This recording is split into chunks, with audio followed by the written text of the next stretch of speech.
So a lot of people have seen dummies in either a crash test on TV or a YouTube video or something. So this guy here, he's the 50th male, the average male. He's the guy you're gonna see most of the time in those videos. This one here, this is called the 5th female. So when airbags went into cars, we realized as an industry that we needed to do more than just testing with our average size male. There's a lot of different people in the car. So she is part of what we use in a lot of tests today as well. All right, so this is the Sled. We don't crash a whole car. That would be really exciting, but very costly. What we really care about when we do a crash test is what happens to the people. Whatever part of the vehicle we're interested in, mount it to the Sled, and then we take the Sled and we send it down the track.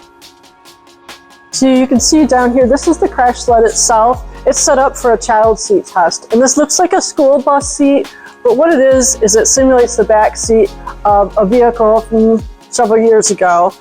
And the beauty of this is that every time I test, it's gonna respond the same way. So if I see differences between two tests, it's a difference in the child seat and not in my test fixture.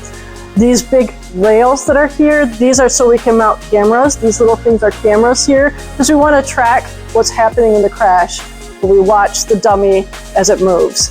Down here is where the crash happens. That sled comes into this piston, and the piston slows the sled down and can simulate different crash conditions. These lights up here during a crash event, they'd be on, so our high-speed cameras will capture the event. There's a camera up above here looking down on the crash to capture what's happening.